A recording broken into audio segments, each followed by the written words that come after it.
Bona tarda a tots. Gràcies per venir, per haver vingut. Ja sabeu que avui tenim Lluís Mèrida entre nosaltres, el presentarà el Narcís Aragall,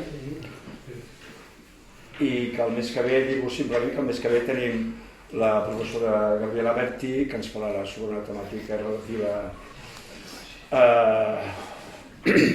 a l'obra de Guattari relacionada amb la filosofia i la tecnologia, sobre la mecanosfera, crec que és la paraula clau. D'acord? Bé, doncs, quan el Josep Maria...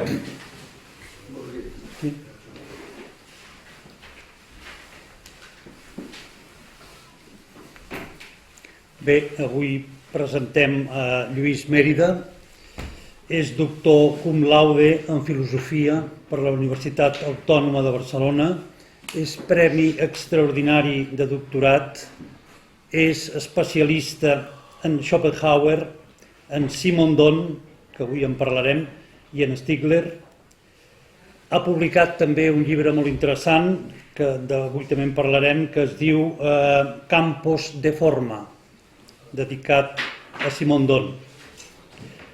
Bé, avui és entre nosaltres per parlar-nos en aquest cicle que anomenem filosofia i tecnologia.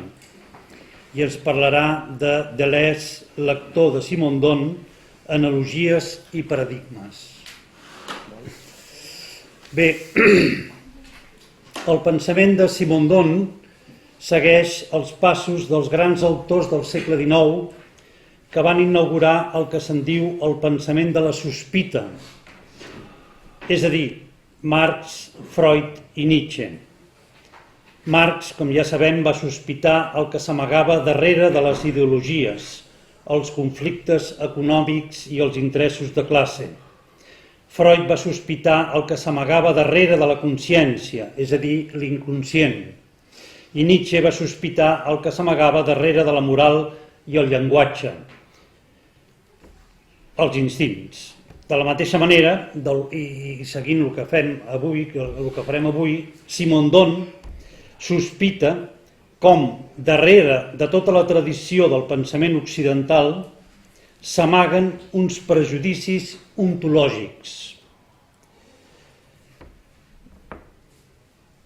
en forma de primers principis que des d'Aristòtil marquen la nostra manera de pensar i que ens han conduït a establir categories duals com són dividir la realitat sempre en dos bàndols, objecte, subjecte, individu, societat, matèria, forma, fenomen, noumen, etc.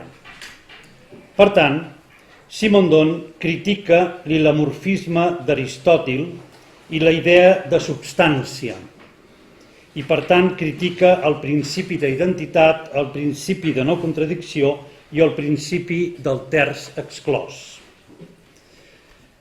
Perquè tant el subjecte com l'objecte s'han d'entendre com a un procés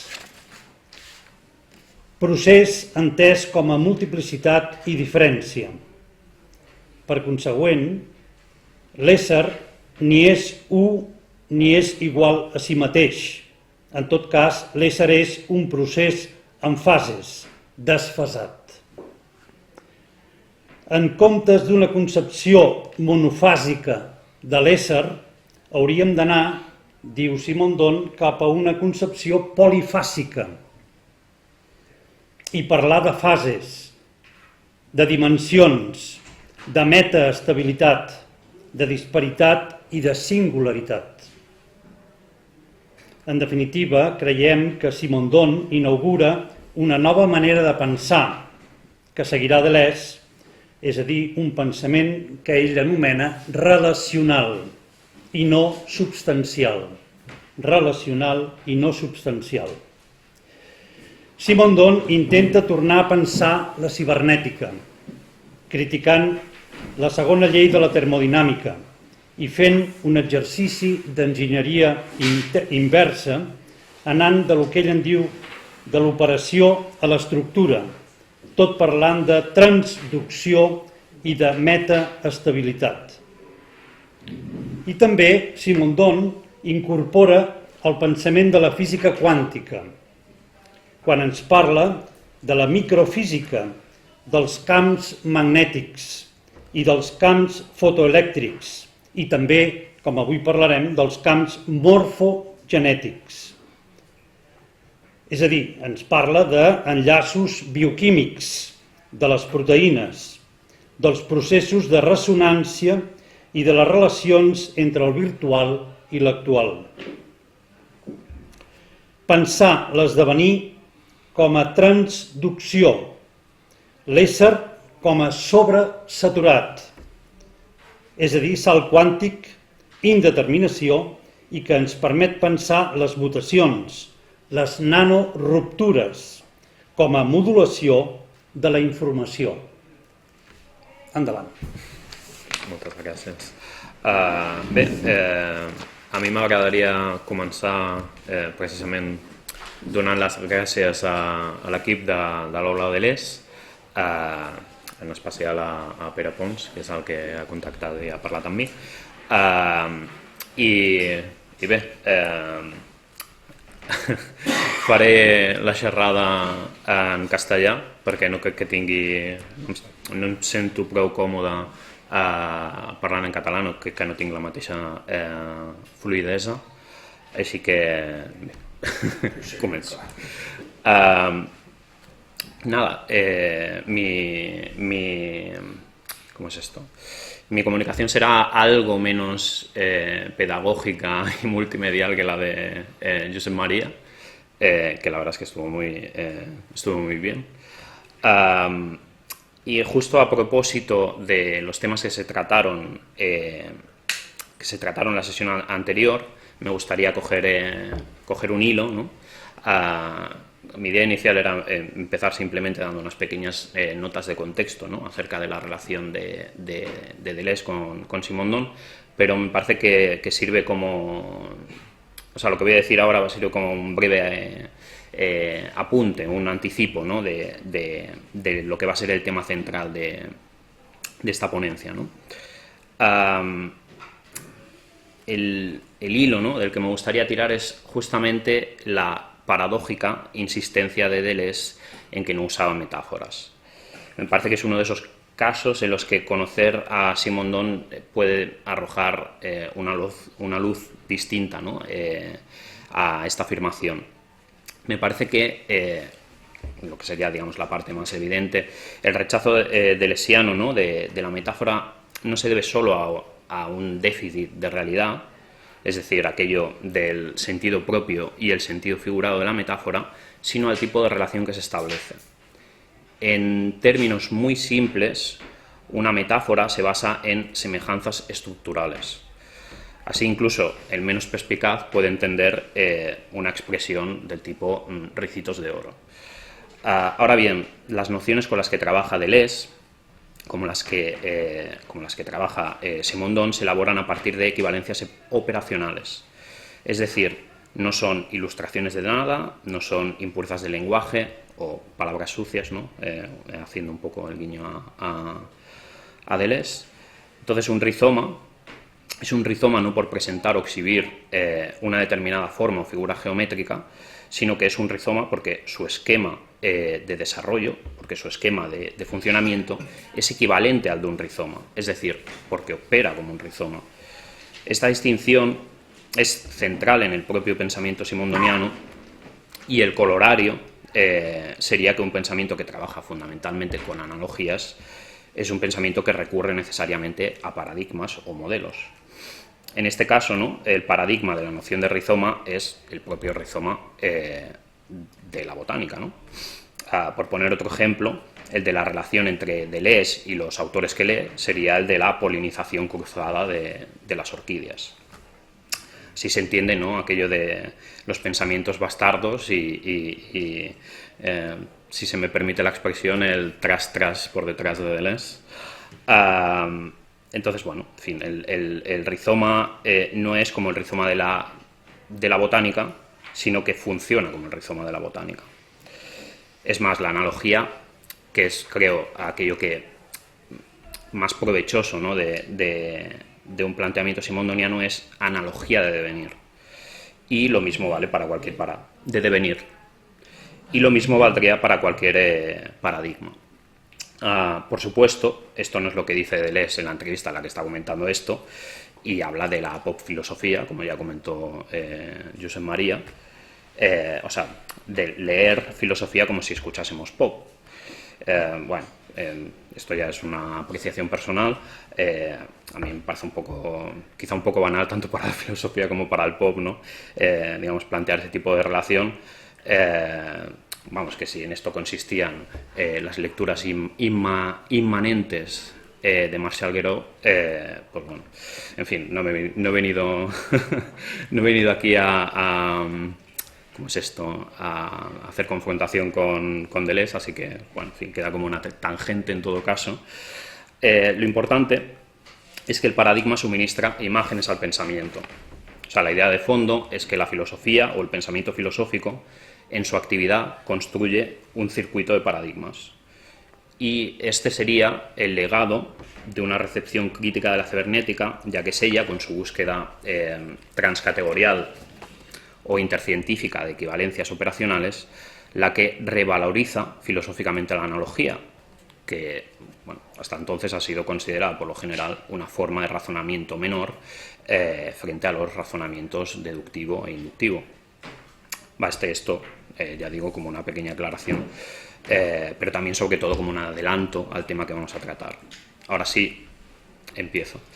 Bueno, Deleuze tiene una relación con Simondon curiosa. Ambos fueron coetáneos. Simondon nació un año antes que Deleuze, así que el año que viene se viene el centenario de Deleuze. Los dos tuvieron una formación muy similar, recibieron lecciones prácticamente de los mismos profesores de filosofía. Pero bueno, digamos, sin embargo, Simondon vivió más o menos toda su vida a la sombra, salvo que, o sea, bueno, pero que eso tampoco nos lleve a pensar que no estaba bien conectado. Quiero decir que Simondon era bastante conocido en el circuito académico, ni que sea porque fue apadrinado de Canguilhem, ¿no? En cualquier caso, Deleuze, un poco en contraste con Simondon, pues no creo que haga falta decirlo en un auditorio como este, ¿no? Ya sabéis aquello que decía Foucault acerca de que este siglo sería deleuziano, como el siglo pasado fue nietzscheano, ¿no? Cada cual que juzgue la precisión, ¿no?, de ese augurio, pero por lo pronto estamos reunidos en el aula Deleuze y no en el aula Simondon. Y bueno, en fin, en cualquier caso, comparar a muy grandes rasgos el recorrido de ambos sirve para mostrar, de una forma quizá un poco cómica, la clase de relación que hay entre ellos. Se trata fundamentalmente de una relación evidente de deuda intelectual. Aunque hablando de evidencias, Deleuze deja pocas evidencias directas. Simondon no leyó a Deleuze, al menos los textos no dan muestra de ello, pero Deleuze sí leyó a Simondon. Es de sus pocos contemporáneos, junto con Marcuse y Baudrillard, que lo leyó, dejó constancia de ello e hizo algo con él. A pesar de que, evidentemente, Deleuze es un autor que eclipsa, ¿no?, a sus fuentes, y Deleuze no es un discípulo o continuador de Simondon. Tampoco es que lo fuesen Marcuse o Baudrillard, por otro lado. Como explica José Luis Pardo, el joven Deleuze se hallaría en una encrucijada: o devenir filósofo por la vía de la fenomenología, siguiendo el linaje Husserl, Heidegger, Sartre, o devenir filósofo por la vía de la historia de la filosofía. Pero una historia de la filosofía que es una historia de singularidades y que al mismo tiempo conlleva siempre un ejercicio de composición, de collage. La historia de la filosofía en Deleuze es precisamente pues la reproducción de la filosofía. Entonces Deleuze llega a Simondon por el trabajo que realiza con sus monografías sobre Hume, Kant, Nietzsche y Bergson, a saber, la transformación de lo trascendental de algo dianológico a algo ontogenético. Es a partir, ¿no?, de dicha problemática que Deleuze encuentra a Simondon. Las fechas no mienten. Simondon aparece en un momento clave en la concepción del pensamiento deleuziano. La individuación, que es la tesis principal de Simondon, se defiende en 1958. No se publicará ese mismo año como el MEOT, que casi se publica, o sea, como el modo de existencia de los objetos técnicos, que casi se publica inmediatamente, y será dividida en dos partes, que se publicarán en 1964 y en 1989, que es el año de fallecimiento de Simondon. Deleuze reseña la primera parte de la individuación en 1966. Será el único, por cierto, hasta mi interpretación, que le preste algo de atención a la noción de campo morfogenético que está poniendo en juego Simondon. Allí se encuentra, de hecho, a mi juicio, el origen del cuerpo sin órganos. Ya en su comunicación de 1967 para la Sociedad Francesa de Filosofía, el método de dramatización, que resume su tesis principal, diferencia y repetición, la secundaria, como sabéis, es Spinoza y el problema de la expresión, puede verse su fuerte influencia. La vemos incluso en esa mirada teatral que atestigua el título de la comunicación, ¿no? el método de dramatización. Finalmente, 10 años después de la individuación, llega a diferencia y repetición y le sigue al año siguiente lógica del sentido. Pese a que sea más conocido como filósofo de la técnica, el tema central de Simondon fue en realidad la individuación. Y será precisamente la cuestión de la individuación que Deleuze encontrará una vía por la que superar el imperio de la subjetividad en la filosofía. No una prolongación de la fenomenología, sino el abandono de su proyecto inicial de vuelta a las cosas mismas. Deleuze encontrará, en definitiva, la idea de un campo impersonal, productor, que no se limite a ser el campo de una conciencia. La relación entre ambos autores, a propósito de esta problemática, ha sido explorada ya por numerosos comentaristas, como Pierre Montebello, a ver cómo pronuncio, nadie sabe cómo pronunciar este apellido, Anne Savonnards, Xavier Bouchet, Andrea Bardin o Miguel Penas. Así que no creo que vaya a decir nada particularmente novedoso al respecto.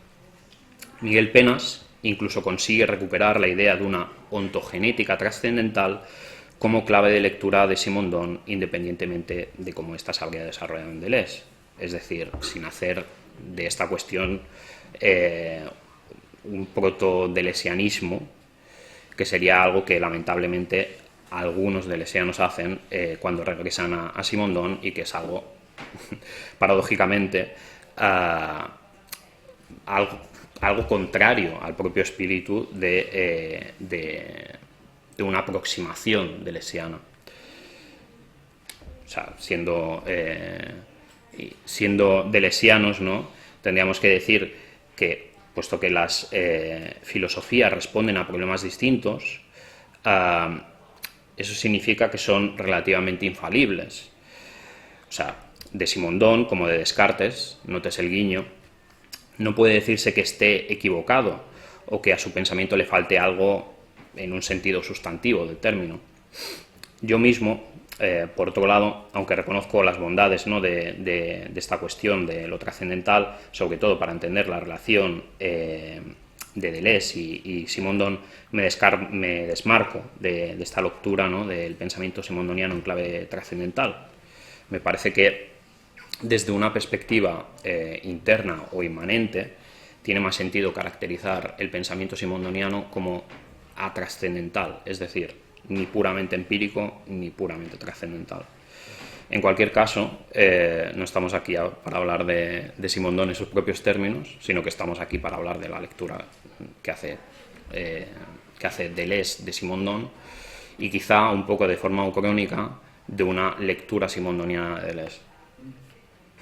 Aquí podría decirse que yo hago un poco, o que voy a hacer un poco lo mismo de lo que acabo de acusar a algunos deleuzianos. Pero, así como en Simondon no hay nada que haya superado Deleuze, tampoco habría en Deleuze nada que ya estuviera en Simondon. Énfasis en ambos nada. La individuación, o más precisamente la operación de individuación, es el elemento productivo de una génesis que no es tampoco ya la génesis de un mero aparecer ante un sujeto, es el elemento de una génesis que tiene como producto, entre muchos, al sujeto. De Simondón provienen o se extraen muchas de las nociones básicas del pensamiento deleuziano. La verdad es que es complicado hablar de Deleuze siendo antes deleuziano. Normalmente suele ser la vía de aproximación suele ser inversa, ha solido ser la contraria, ¿no? Hay que avanzar un poco a pequeños pasos, ¿no? y entre comillas despejando mucha maleza. A menudo se recurre, ¿no?, a una acentuación de las afinidades nocionales y de los desplazamientos terminológicos, lo que obviamente da para discusiones bastante fecundas, ya sea con, en fin, se pueden establecer muchas parejas, ¿no? Desde el campo preindividual en Deleuze a la realidad preindividual en Simondón, las singularidades preindividuales en Deleuze y las intersticiales en Simondón, lo virtual en Deleuze y lo potencial en Simondón, las líneas de fuga y las líneas de fuerza, superficie, límite, lo molecular y lo molar y la forma y la materia, o el diagrama y el esquema, en fin. Se podría extender la enumeración de esas identidades y esas diferencias conceptuales mucho más. Entonces la pregunta que quizá uno pueda hacerse es si se habría beneficiado Deleuze de una lectura más sistemática de Simondón. Yo creo que seguramente, pero en cualquier caso no se le puede reprochar a Deleuze que haga un uso libre de esas nociones.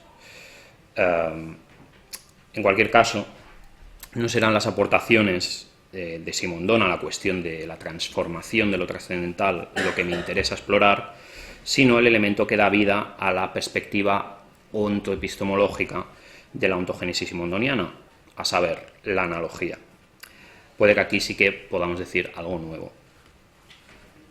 Como es sabido, pues ocupa un aspecto bastante fundamental y, digamos, declaradamente explicitado.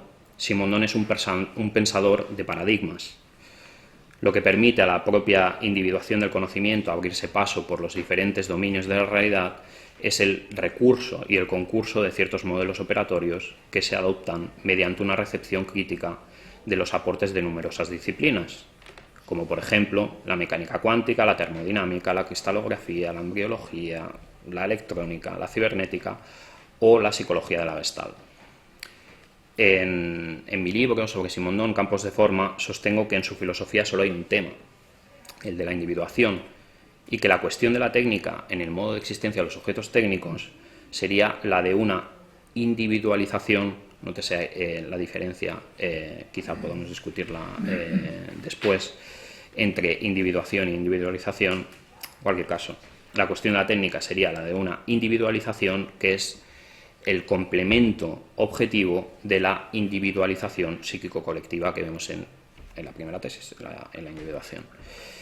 Y este sería, a su vez, el aspecto subjetivo de un único proceso que es la individuación vital o biológica.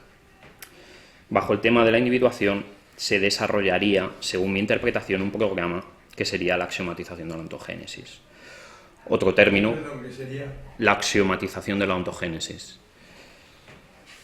Y bueno, otro término como el de axiomática, que también está muy presente en Deleuze, con sus afinidades y sus desplazamientos, ¿no? Para Simondón, un paradigma es, en sentido estricto, una operación técnica, pero en un sentido derivado puede ser un objeto o un individuo. Lo importante, en cualquier caso, son los mecanismos de funcionamiento o los esquemas operatorios de los modelos que se están considerando, ¿no? Se buscan esquemas análogos, que no semejantes o idénticos estructuralmente en los diferentes dominios de realidad para definir a partir de ellos principios o inventar postulados. En eso consiste justamente la axiomatización de la ontogénesis. Y bueno, en fin, como con la axiomática en Deleuze, no tiene nada que ver con una formalización. Así como diferencia y repetición y lógica del sentido nos permiten captar la recepción deleuziana de Simondón por lo que respecta a lo trascendental, me parece que 1000 mesetas nos ayuda a captar dicha recepción, en relación con el papel de la analogía y su relación con la modulación. También algunos cursos posteriores, como el del concepto de diagrama. El ser es ontológicamente diverso, esto es, la equivocidad de los seres, pero ontogenéticamente idéntico, esto es, la univocidad del ser. Lo que reúne y liga ambos planos en Deleuze es, en efecto, la analogía, como señala también Mauricio Bechot. La verdadera revolución copernicana está en esa vuelta a la analogía, nos dice Bechot. Vuelta simondoniana, añado yo.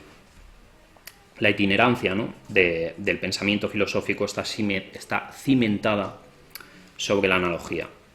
La analogía se vuelve razón rizomática. Pero no se trata esta como en Simondon, ¿no?, de la analogía común, que es como la llama Deleuze, ¿no? Esto es, de la semejanza o de la identidad estructural entre los términos, sino de una equivalencia transoperatoria o una identidad de las operaciones que no sería meramente conceptual o simbólica.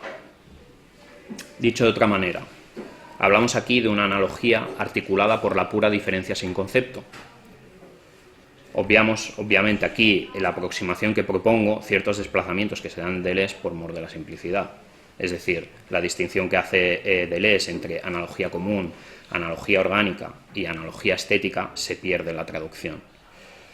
La primera no sería una analogía, porque sería, podríamos decir, su opuesto, y la tercera es más que una analogía.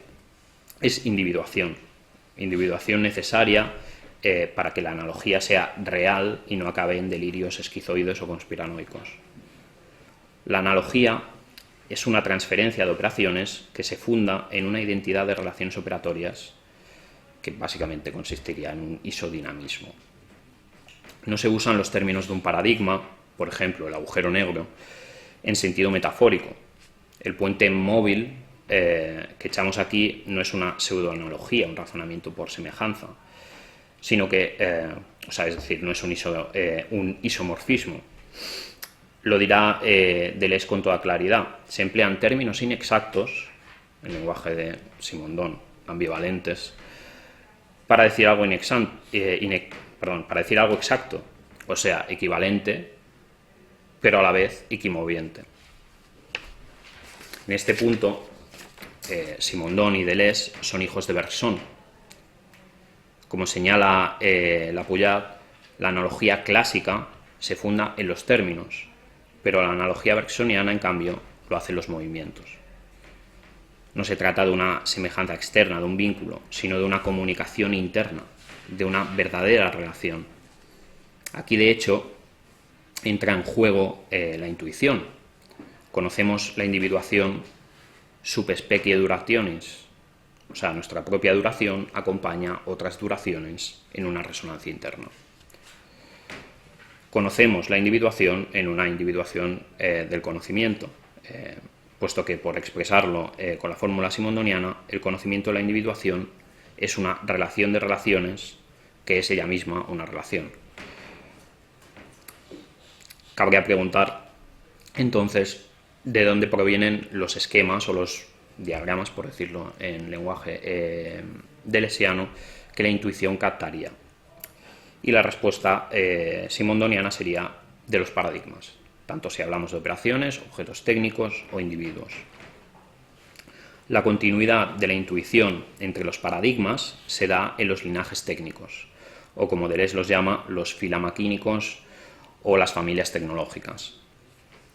Cada uno de esos hilos prolonga ciertas líneas de fuerza, ciertos potenciales, ciertas singularidades, y lo hace mediante operaciones convergentes que disponen o agencian dichos aspectos y dibujan una legalidad maquínica que será básicamente esquematismo para la imaginación inventiva. En la individuación del conocimiento, que es individuación colectiva o transindividual, la individualización técnica prolonga la individualización psíquica y a la inversa. Entonces, el tejido y el motor de aquellas operaciones es al mismo tiempo materia-flujo e imagen-movimiento. es decir, realidad de la relación que solo podemos acompañar con otra operación de individuación. Lo que uno sigue allí entonces son los campos de forma o morfogenéticos, o en la pequeña intuición que tengo, o los cuerpos sin órganos, de un ser individuante en una modulación doble, podríamos decir. Porque modular es modular algo, es decir, una materia, que sería un orden de magnitud inferior o molecular, en función no de una forma fija, sino de una comparación de formas en un orden de magnitud superior o molar. Los paradigmas actuarían como balizas para una imaginación que capta el sentido de las génesis de forma. Son, en palabras de Deleuze, modelos de realización inmanente para una axiomática de los flujos descodificados.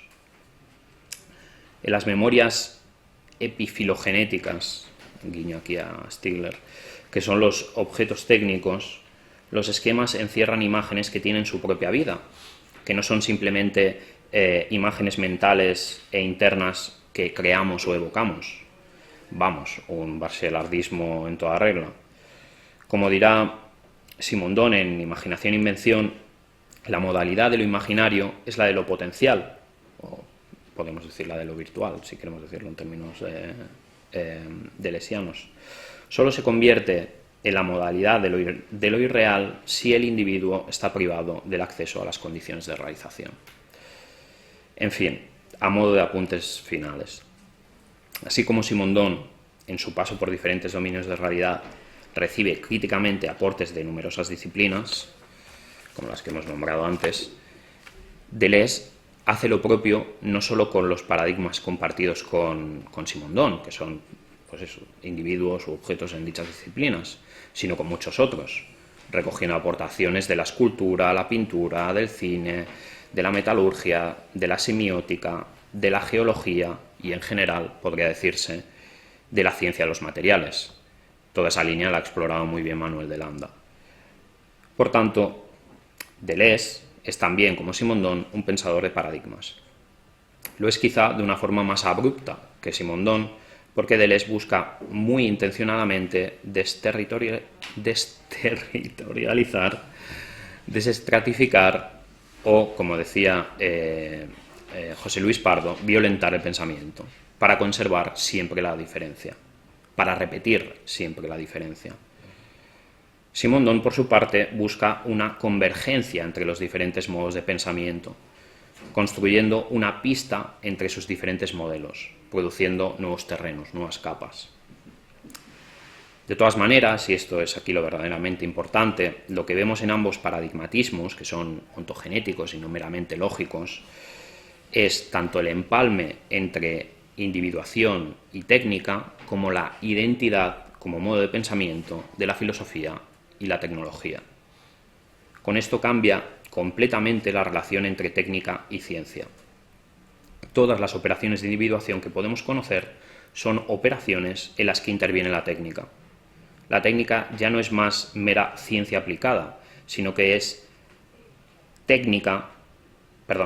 la ciencia es técnica de los fenómenos, una fenómeno-técnica, como decía, o como la llamaba Bachelard.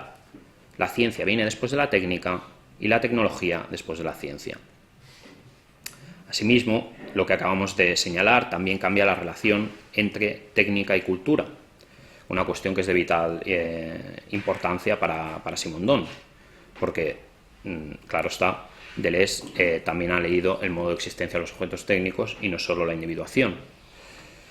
Como dice Deleuze con Guattari en el Antidipo, la concretización del objeto técnico es el correlato del deseo, o es su movimiento mismo, o sea, en términos simondonianos, es el correlato de la subjetivación del individuo biológico, puesto que la subjetividad es algo que se inventa con el objeto técnico, precediéndolo en algunos aspectos, como afectos de distinta cualidad y de intensidad variable, y siendo precedido por él en algunos otros, como funciones, fines y expresiones virtuales. La analogía operatoria es la salida para el pensamiento de una inmanencia de la conciencia, de una autorreferencialidad de la representación. Es la manera en la que la filosofía puede pensar el devenir, justamente porque se inserta en él como el resto de las operaciones. El paradigma operatorio será el germen del pensamiento filosófico, su cuerno de la abundancia, por así decir, y el remedio para lo que Bernard Stiegler llamará la miseria simbólica, que es al fin y al cabo el impasse de nuestro siglo. Pero eso es tema quizá para otro día. Muchas gracias.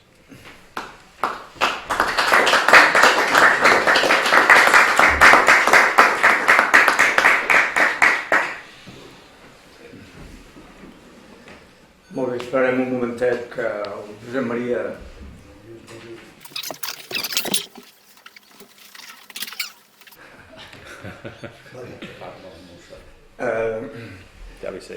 Bé, Lluís, parlaré en català perquè sí que Sí, el parlem en català, coneixes no hi ha cap problema. Bé, doncs deia fora de càmera que has fet una autèntica lliçó magistral sobre Deleuze i Simondon. I de la teva internació estic convençut que molts de nosaltres haurem tret un benefici substancial per entendre millor Deleuze, ja que, com és el meu cas, coneixia molt poc Simondon. És a dir, l'estic començant a conèixer en aquest curs que estem fent i per això vam confiar en tu i en d'altres simondonians de l'Autònoma en aquest cas perquè aclarissis aspectes que en aquest cas ens interessa, ja que el curs que fem és filosofia i tecnologia. Per tant, era imprescindible que Simondon fos un convidat de Deleuze i Guattari, que en aquest cas actuen com a anfitrions llunyans, distants, a la virtualitat de la qual tu has parlat abans. Bé, suposo que hi haurà algunes preguntes que et farem per poder concretar més aspectes de la teva intervenció. Gent que alguns dels quals no conec, per tant no sé si coneixen més o menys o coneixen Simondon. Sé que n'hi ha alguns que sí que coneixen Deleuze i per tant també Simondon, però des de la vessant deleuziana. Aleshores, jo et faria una pregunta per obrir una mica la conversa, el col·loqui. Clar, has parlat de tantes temàtiques que et demanaria torno a repetir, sisplau, i t'anirem aturant de tant en tant perquè ens ho vagis aclarint. Però no és el cas. Aleshores, jo m'aturaria en el moment que has parlat del fílum maquímic, que és un concepte que jo conec una mica des de Deleuze, en algun dels llibres seus, però també fins i tot què és la filosofia. Jo crec que Deleuze i Guattari parlen del fílum maquímic i és un concepte que, vull dir, se'n parla poc, vull dir que és una mica passa com de passada, però jo crec que des de la meva posició absolutament modesta considero que és un dels conceptes bàsics, fonamentals, i pel que veig que també ho deu ser del pensament de simondonià. Aleshores la meva pregunta seria quina diferència, perquè no ho he acabat d'entendre, podríem situar, podríem explicar entre el fílum maquínic que explica, del qual Deleuze i Guattari parlen, i aquest fílum maquínic que tu has fet referència de Simondon. Aquesta seria la primera qüestió, en la confiança que després hi haurà altres preguntes que farem. I per tant, contesta en català o castellà, o sigui, com et sigui més còmode. Pues, claro, obviamente aquí, en este caso, seguramente pues beneficiaría hacer una exploración mucho más, ¿cómo decirlo? Mucho más interna, porque efectivamente los juegos de definiciones son aquí súper importantísimos, pero sí que es cierto que a mí me parece que hay, que es en la noción, ¿no?, de fílum maquínico donde se ve una cierta influencia del Simondon que no es el Simondon de la individuación, sino que es el del modo de existencia de los objetos técnicos. Porque en el modo de existencia de los objetos técnicos, Simondon va a hablar de la evolución de los objetos técnicos y habla, digamos, en una perspectiva que sería cuasi biológica o de forma analógica con la evolución biológica. y establece entre los diferentes objetos técnicos linajes o familias en los que habría, digamos, un proceso desde, digamos, la abstracción de la primera concepción y las sucesivas iteraciones, que serían cada vez más concretas y, en cierto sentido, más orgánicas sin ser orgánicas. Entonces, forma parte, yo creo que forma parte de ese guiño, esa consideración hacia la evolución técnica, ¿no? Y la idea quizá de agenciarse singularidades, es decir, que de alguna manera Deleuze encuentra precisamente el nexo allí para poder, digamos, empalmar, digamos, sí, las dos cabezas, por decirlo de alguna manera, de Simondon, como en el caso de el desarrollo del huevo y el campo morfogenético. Me parece que justo en sus tradiciones, por llamarlo de alguna manera, Deleuze es un lector muy perspicaz o muy sensible, ¿no? Digamos, a lo que serían las nociones centrales del pensamiento de Simondon. No sé si eso responde a tu pregunta. Sí. Sí. Bé, aleshores... sí, Fernando, sisplau. No, Narcís. Ah, Narcís, perdó. Vale, hay una frase en tu libro de Campos de Forma que si pudieras aclararlo un poquito. Dice algo así como: la sociedad de los algoritmos no es la sociedad de la invención con la que soñaba Simondon. Si pudieras explicar un poco esto.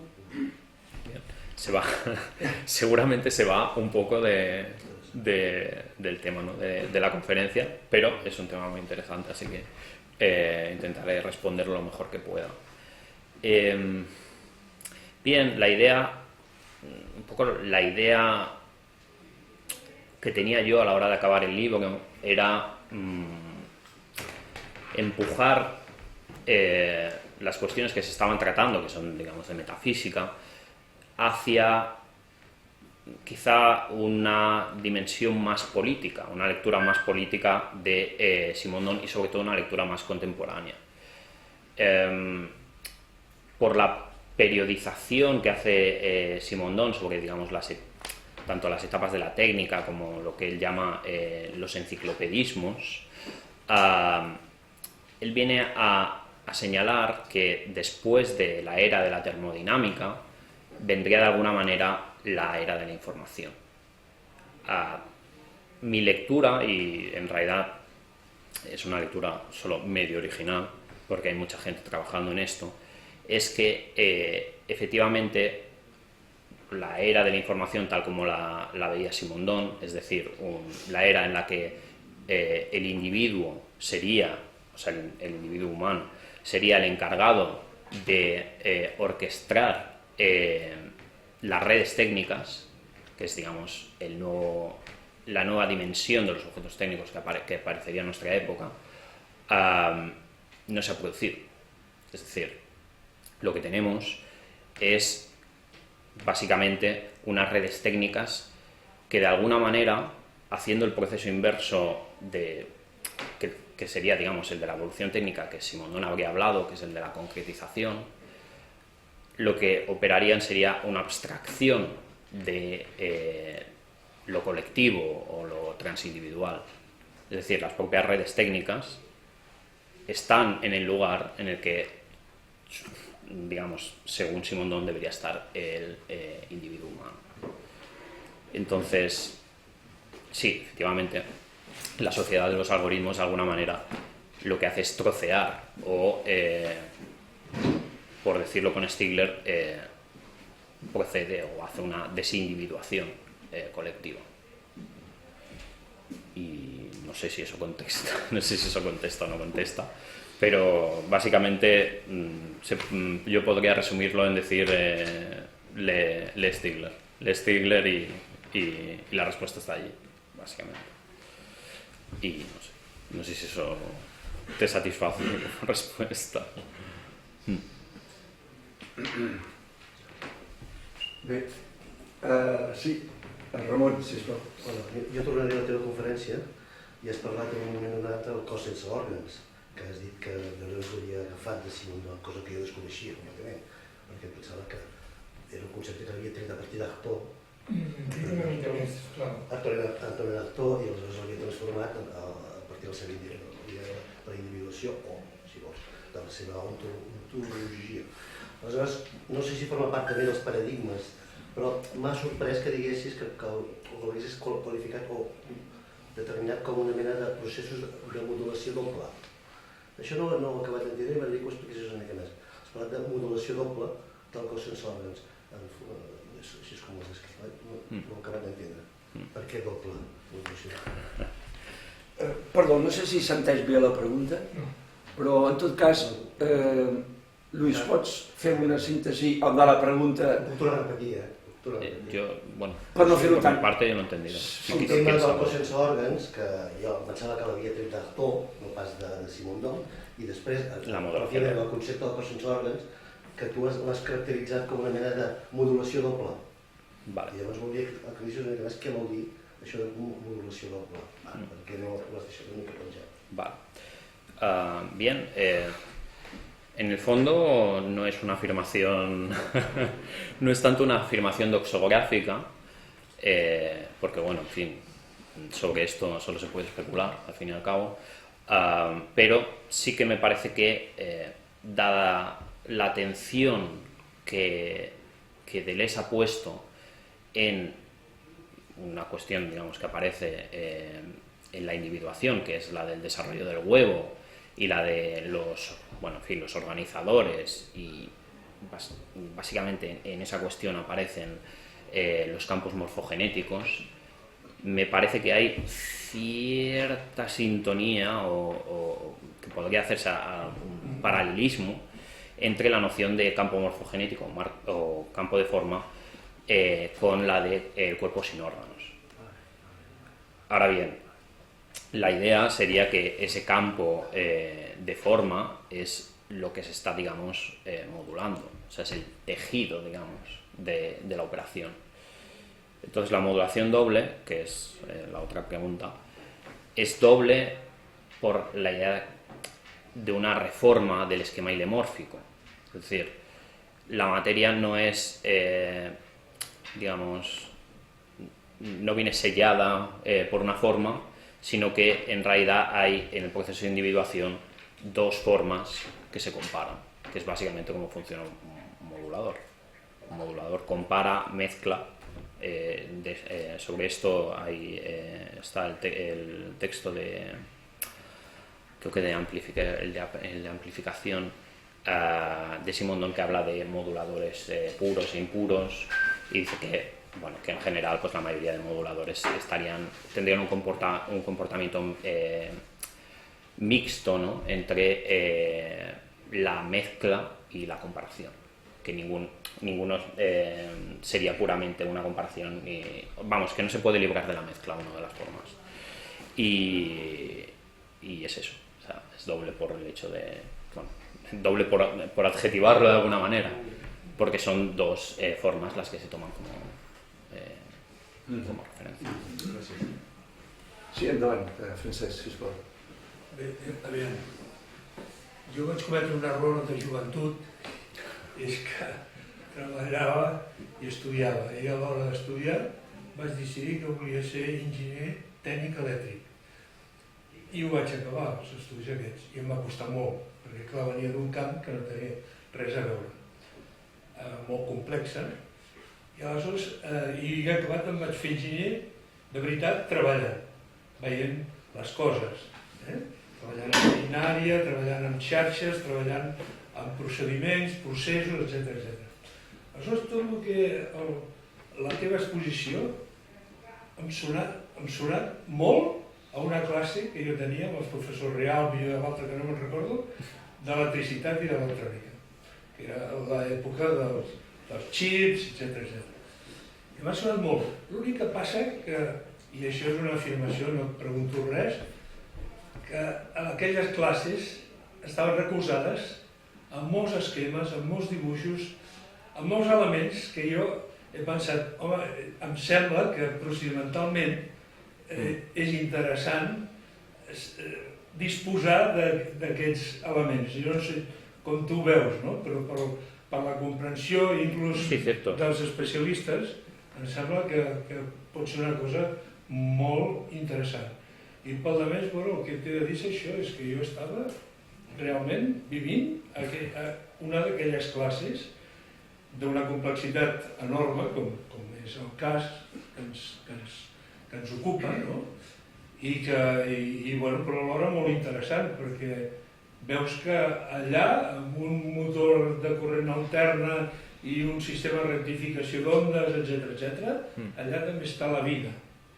Està la vida. I a poc sembla que al final aquesta tecnologia es anirà modificant tota la nostra, inclús naturalesa, ja ho està fent, no? De fet. L'únic que cal és que no se'ns mengi, que no ens devori, que es respecti mínimament, perquè clar, l'òptica humanística jo no m'agradaria perdre-la, vull dir, de cap manera. I ja està. I moltes gràcies per la teva exposició. Bé, no creo que pueda comentar o replicar nada a la cuestión de los esquemas. Efectivamente, sería mucho más pedagógico poder digamos, apoyarme en ellos, dado por supuesto también un poco por la brevedad, ¿no? Pero sí es cierto. De hecho, sí que es cierto que no hago, creo que no tengo en mi libro, creo que no hay ninguna figura. Pero sí hago un análisis mucho más, en el caso del modulador, sí hago un análisis mucho más detallado de partes y claro, efectivamente, si vas a hacer una yo qué sé, en fin, un desarrollo, una elaboración simondoniana y que has de poner en detalle, has de pasar por cómo funcionan, ¿no? los objetos. Y por otro lado, sí, digamos, poder captar el esquema, digamos, de un vistazo, que es algo de lo que habla Simondon, es pedagógicamente lo ideal. O sea, por esa parte, pues... espera un momento. Y respecto a lo que decías, sí que es cierto que, como la idea es que haya... Un poco lo que quería Simondon es que hubiera algún tipo de compromiso entre la memoria maquínica, ¿no? y la memoria viva, que es quizá hacia donde no nos estamos dirigiendo. Però bueno, simplement com a pequeño comentario. D'acord. Narcís, crec que tindrà una altra pregunta. En el teu llibre, a la pàgina 138, parles del projecte ètic de Simondon i parles d'un projecte ètic amb immanència i fa referència inclús a processos d'autoorganització i parles de l'autopoiesis en referència a Maturana i Varela. Si poguessis aclarir una mica què vol dir això.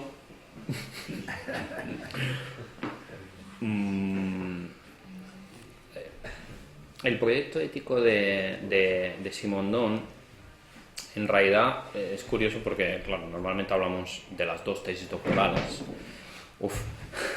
Y las dos tesis doctorales,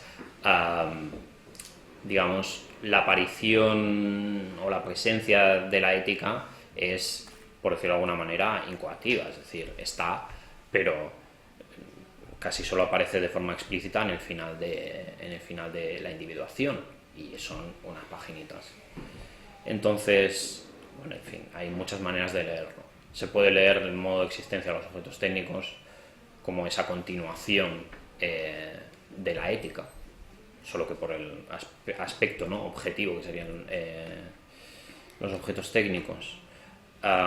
Pero también es cierto que sus desarrollos, o el desarrollo de ese proyecto ético, se ve más claramente en los diferentes manuscritos y textos, digamos, inéditos que han ido saliendo gracias a la editorial Cactus, ¿no?, con las traducciones. y es el hecho de que, y esto sí se puede ver en el modo de existencia de los objetos técnicos, para Simondon la arista o la beta fundamental es la educación. Es decir, tiene que haber una educación, para poder cambiar. En fin, al final esto no es ni siquiera una cosa, ¿cómo decirlo?, demasiado oscura o abstrusa. O sea, la idea es que la educación sirve para transformar la cultura y que la cultura, digamos, pueda adoptar o integrar a los objetos técnicos, que es un poco la proclama de ese libro, que la cultura pues no tiene, digamos, los objetos técnicos están en una posición de minoría, ¿no? Por decirlo, bueno, de minoría de edad, entre comillas. Entonces, sí, diría que es ese proyecto. El proyecto ético de Simondon es la educación. No sé si eso.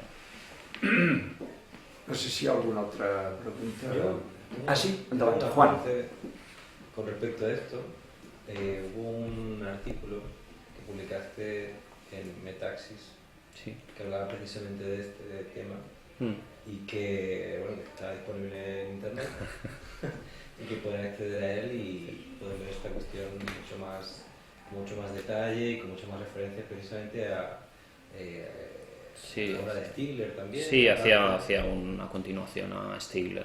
Bueno, básicamente lo que planteaba era, pues bueno, en un primer momento, como hubiese sido o como entendía la escuela Simondon, y luego, pues digamos, la continuación, bueno, la deriva hacia la que ha llevado la educación en las últimas décadas, ¿no? Después de Simondon. Y sí, efectivamente pensar más en la contemporaneidad de Simondon pasa necesariamente por leer o pensar a Stigler. Sí, no. Gracias por hacerme autobombo, que no es autobombo. Si lo he entendido bien, es un artículo... Sí, es un artículo mío. Por eso digo que, bueno, en fin. Jesús, querías hacer una pregunta. No, quería de acuerdo. saber si se puede buscar... De acuerdo.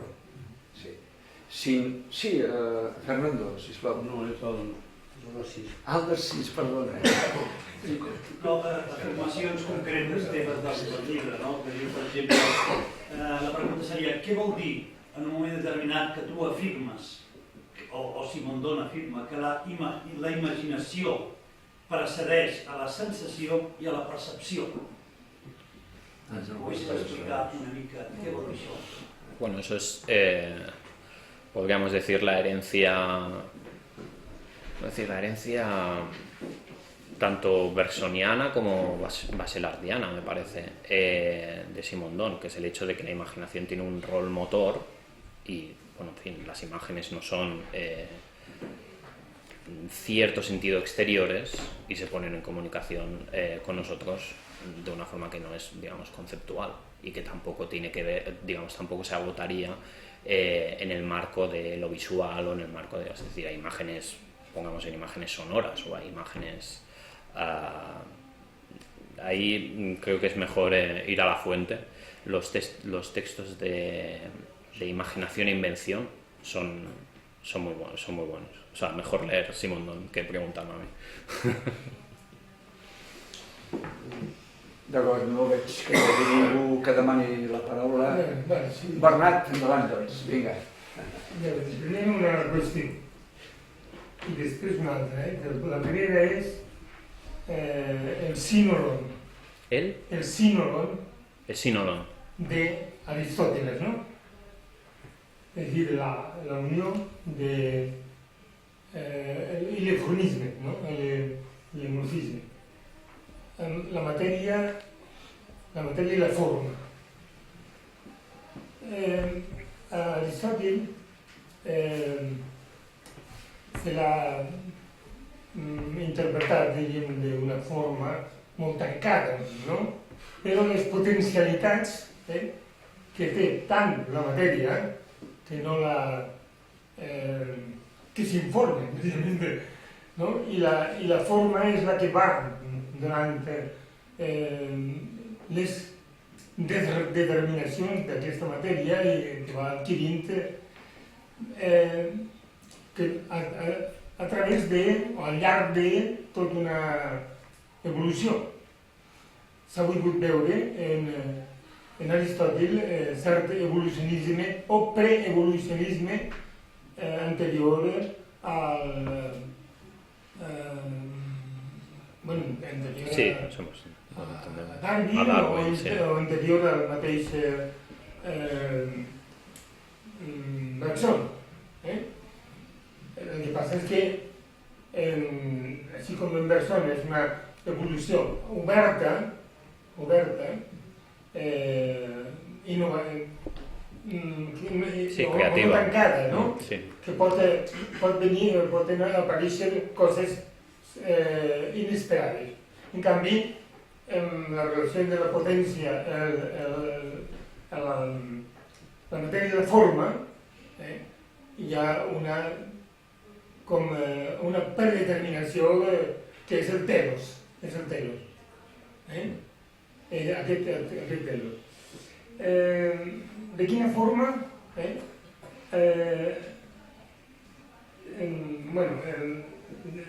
Deleuze, diguem-ho, perquè el Deleuze ha creat un llenguatge que és molt suïteni, molt propi, que fa falta un diccionari per dir, jo vull dir això, vull dir això.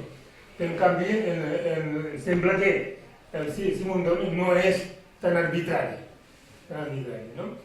Bé, fins a quin punt aquesta relació del Sinodon, vist d'una forma activa, evolutiva, se pot correspondre al Simondon, que jo no l'he llegit, francament no l'he llegit, i tampoc m'he enterat molt del que ha dit. Jo no m'he enterat gaire, Ya lo siento. Volia agafar notes, però disperses i desestructurades, no? Però bé, també t'agraeixo perquè si tinc temps, encara que ja vaig cap als 80 anys, si tinc temps me posaré amb Simondon. Però aquest, l'evolucionisme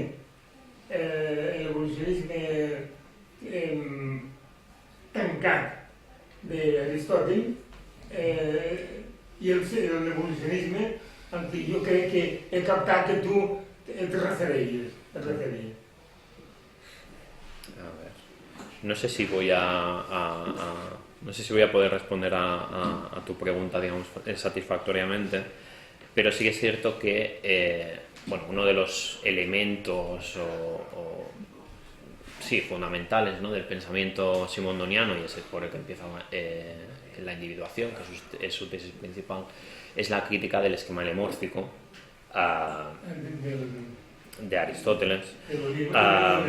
Y claro, obviamente se podría discutir si lo que hace o lo que toma la interpretación que hace Simondon de Aristóteles es reduccionista o no reduccionista, como también se ha interpretado la lectura que hace de Spinoza como demasiado ortodoxa, o pongamos la crítica o la integración que haría, por ejemplo, de Hegel, si es una ¿cómo es esto?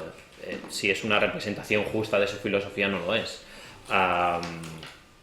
Bueno, yo no creo que eso sea del todo importante, un poco siguiendo un espíritu deleuziano, es decir, pongamos que ese es el Aristóteles de Simondon y, digamos, nos da unas ciertas herramientas con las que podemos trabajar y pensar algo, independientemente, digamos, de la precisión doxográfica.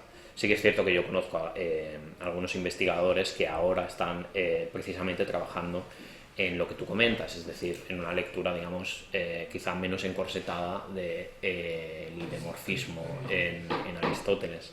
Entonces, bueno, en fin, una de cal y una de arena, ¿no? En el caso de Simondon, al final él hace una reforma del esquema, o sea que tampoco es... En el caso de Simondon siempre hay un gesto de reforma con los críticos, o sea, no es... En fin, es su forma de integrar esos elementos.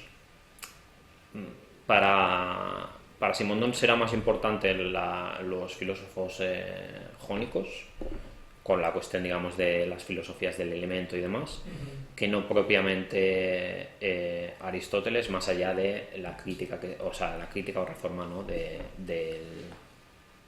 del lemorfismo.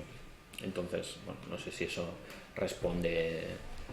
No sé si eso... Cuando dices de los jónicos, sí. ¿te referías, por ejemplo, sobre todo a Anaxágoras o a... La idea de que hay un elemento que atraviesa... la idea de que hay un elemento, sea el que sea, que atraviesa todos, digamos, todas las instancias, regímenes, dominios de individuación. Más esa idea. Bueno, y la segunda cuestión es esta, ¿no? Yo hice la tesis doctoral sobre Rousseau y el título de mi tesis doctoral era La conciencia y el sentimiento de la mismidad, que yo después le doy esta unión de conciencia y sentimiento, la consentiencia. Y además, precisamente, mi trabajo es sobre la individualidad. La individualidad como fundamento de una teoría política, de una teoría moral, de una teoría educativa, etc., ¿no? En Simondon este sentimiento, antes has hablado de la imaginación, en Rousseau, digamos, la imaginación, lo importante que es, ¿no? Pero, ¿de qué modo el sentimiento que es constitutivo, o va constituyendo, mejor dicho, la razón, y que los dos, razón y sentimiento, van tomando conciencia de la mismidad y constituyendo el individuo. Bien, no sé. D'acord. Està formulado. Tenim una altra pregunta del Narcís, però... D'acord. Espera, lo de Narcís es una felicitación para explicar. No tengo claro si eso está... aquí, evidentment, la teva pregunta, Bernat, clar. No tengo claro si eso está formulado... ¿Cómo? No tengo claro si eso está formulado como un comentario o como una pregunta. Me estás preguntando cómo encaja ese esquema en Simondon. El papel del sentimiento y de la conciencia y de la razón en esa constitución del individuo. Claro, son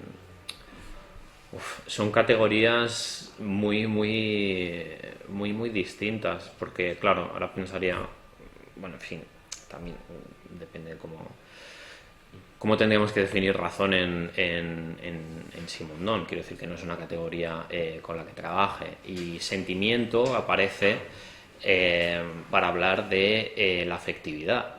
Entonces está todo el esquema movido. Entonces no sabría bien cómo contestar a tu pregunta, más allá del hecho que es quizás una cosa como demasiado vaga, pero bueno, en fin, me aventuro, que es el hecho de que en general la conciencia está, digamos, constituida colectivamente con el intermediario de los objetos técnicos. Entonces, evidentemente hay algún tipo de racionalidad porque pasa por una exteriorización de gestos que se han escogido o se han seleccionado, pues de acuerdo con algún criterio. Entonces, por la parte de la racionalidad y por la parte del sentimiento, sí que es cierto que tiene una dimensión de entrada como más subjetiva en Simondon, por aquello que decíamos de la afectividad, y tiene que resolverse, o sea, la problemática que aparece con la afectividad tiene que resolverse de forma colectiva, o sea, que siempre está, digamos, apuntando fuera del individuo. No sé si esto responde o no responde a lo que me has preguntado. ¿Sí? Sí, es solamente cómo se constituye el individuo. El proceso de constitución. Un proceso de Hablamos constitución. también del preindividuo. Bueno, preindividual, sí. ¿Cómo se pasa del preindividuo al individuo? Pues se pasa por la individuación colectiva, que, pues bueno, básicamente lo que hace es, de alguna manera, dar una nueva dimensión a lo que llama las cargas las cargas preindividuales de cada individuo. Las cargas preindividuales sería el afecto, lo que llamaríamos afecto en sentido spinoziano, quiero decir que es una noción o una palabra cargada, no viene de ninguna parte. Entonces, sí, ese sería el paso, pero obviamente ese paso necesita de ciertas exteriorizaciones maquínicas. Entonces está, como ves, está todo entrecruzado, es decir, que no hay una constitución de la conciencia individual, o sea, no hay una constitución individual de la conciencia, sino que siempre está atravesada por la individuación con otros sujetos, es decir, el sujeto siempre viene después. Sí, no sé. Gracias por la pregunta. D'acord. Albert, aleshores, si has acabat, li Sí. donaré la paraula al Narcís. Disculpa, No, una cosa concreta del teu llibre, a la pàgina 94, que dius la informació no és localitzable ni quantificable. Si poguessis explicar una mica això? Bueno, en realidad es una explicación bastante básica. Claro, hay un trabajo con por lo menos dos nociones de información. Una es, en el libro digo, una es información con el guioncito, que básicamente se refiere al proceso, y la otra es la información como, digamos, singularidad, incidente, o algo que proviene de fuera del sistema, pero que es una incidencia o algo que se recibe por el propio sistema. Entonces, entiendo que ahí se está refiriendo al proceso, es decir, el proceso en sí no es, digamos, localizable y no es cuantificable. Puede ser cuantificable la señal de información, que es la otra noción de la que estaba hablando, o su codificación en datos. Claro, los datos son codificables. Entonces es una noción de información que es intensiva. Por tanto, claro, si la cuantificas, es un poco como aquello del colapso cuántico, ¿no? Cuando hay el colapso, pues ya toma una forma y ya no toma la otra, ¿no? Mientras que antes del colapso ha tenido las dos a la vez. Pues bueno, la idea es que el proceso en sí no es discretizable, es decir, en sí mismo. Efectivamente, tú puedes intentar hacerlo, porque para eso existe el código, y en términos quizá menos ¿cómo es esto? Quizá menos cargados, el propio lenguaje, ¿no? Es decir, las palabras funcionan como codificaciones de significaciones. Entonces, no sé, creo que codifican significaciones, los conceptos. Bueno, más que nada porque no hay una como tal, no hay una filosofía, ¿cómo decirlo? El papel que tiene el lenguaje en Simondon es posterior. O sea, la significación forma parte del proceso de individuación. Luego, con los conceptos, pues hacemos lo que podemos. No sé si hi ha alguna pregunta més. En tot cas, doncs, i potser per acabar, Lluís, et demanaria, ja que tenim... D'acord, doncs bé, li faig la pregunta. Ja. Esto es a las 6, ¿no? Sí, per això dic que tenia temps. Hay tiempo de sobra, supongo. Tampoc cal arribar fins a les 7. Como queráis. No li tinc més preguntes, Guarda alguno para el... Iba a decir, guarda alguna para el entrelliu, que se va a quedar sin... Encara que l'aula fins a les 8. A veure, sí, Bernat, perdona, deixes que jo li faci la pregunta que li volia fer i després continuem el col·loqui, que jo pensava que ja l'havíem mig acabat.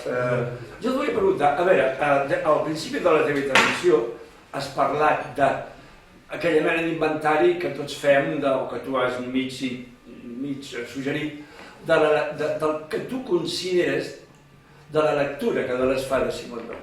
Això, una valoració, diguem-ne, teva, que en algun moment has preferit no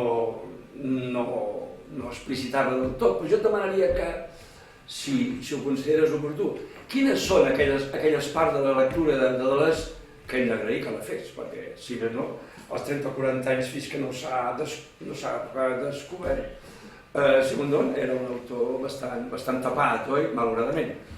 Aleshores, de la lectura que es fa de Simondon, que és el nom de la teva ponència d'avui, podries ser una mica més explícit de quina és la teva opinió, si és clar a l'hora de determinar les seves fonts o si en algun moment prefereix obviar-les per assumir-ne l'autoria, o no, o si podem entendre que...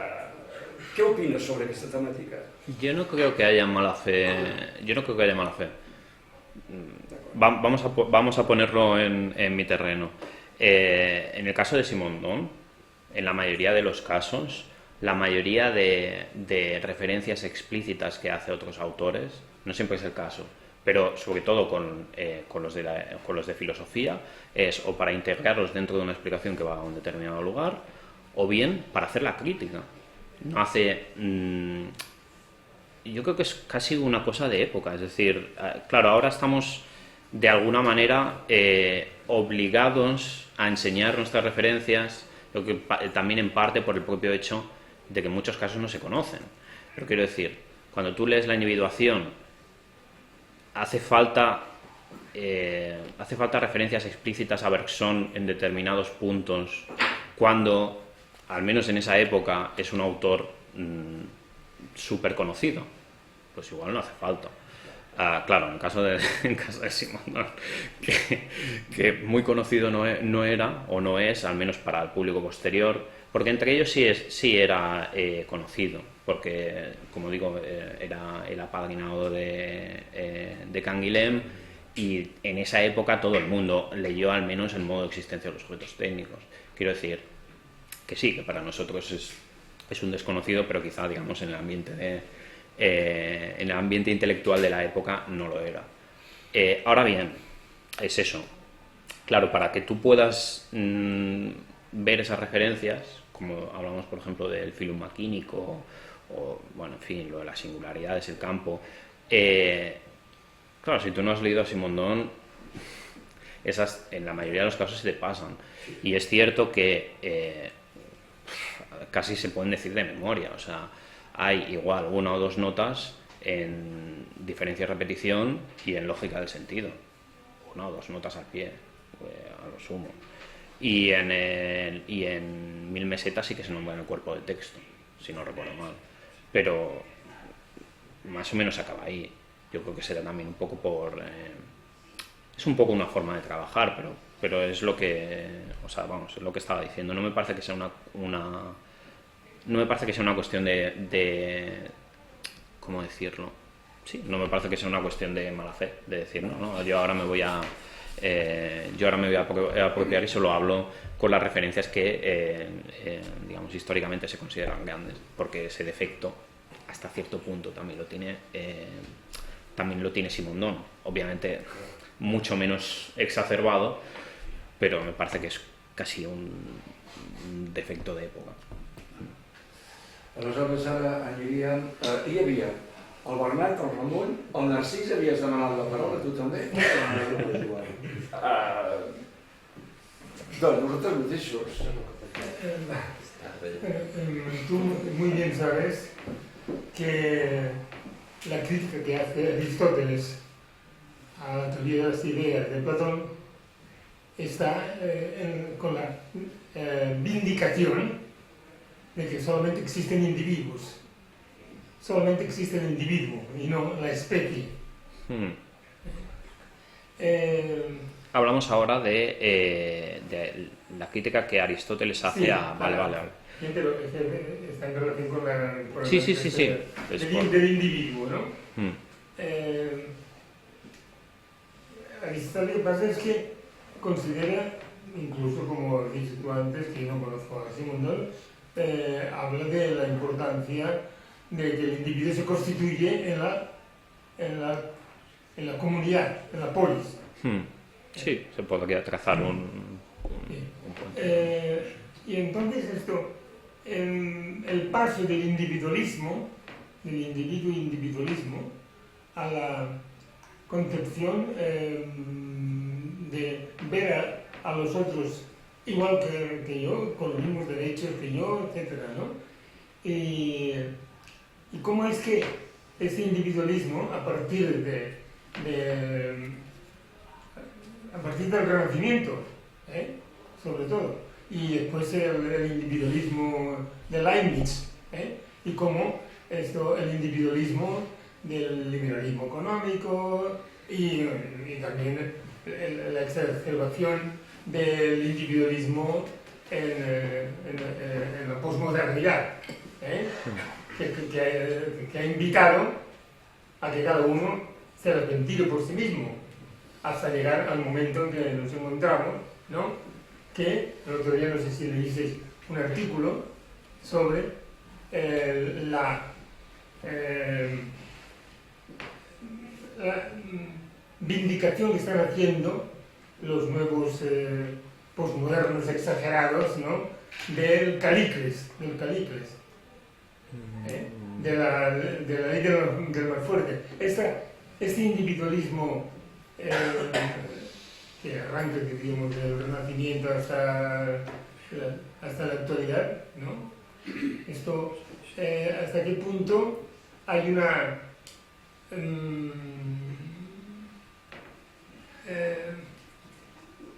es una causa de aquesta disgregación social y que no se tenga ese proyecto socioeconómico, político, etcétera, ¿no? alternativo a este individualismo? Pues es una pregunta muy compleja la que planteas. Bueno, por un lado también el casi el hilo conductor, ¿no? de todas estas nociones. Difícil establecer una genealogía de qué nos ha llevado hasta aquí. Obviamente Simondon no la hace. Entonces, claro, yo no tengo una respuesta. Yo no tengo una respuesta para lo que, digamos, para lo que estás planteando, porque de alguna manera estás planteando como un hilo como un hilo metafísico entre las primeras concepciones individualistas, ¿no? y no sé, el estado de la sociedad actualmente. Claro, es una pregunta igual demasiado amplia, no sabría contestar. Lluís, doncs aleshores, no sé si el Ramon i el Narcís voleu o considereu que ja podrien donar... Deixem-ho aquí. Ramon? No cal. Doncs simplement donar-li les gràcies una altra vegada a Lluís Mérida per haver vingut avui aquí entre nosaltres. A vosaltres. I bé, i recordar a vosaltres i els qui ens puguin escoltar a través de YouTube que el mes que ve tindrem, com ja us he dit abans, Gabriela Berti, que ens parlarà sobre un tema relacionat amb la temàtica de filosofia i tecnologia i concretament sobre la mecanosfera, un concepte relatiu que ell relaciona amb Félix Guattari. Per tant, Lluís, moltes gràcies i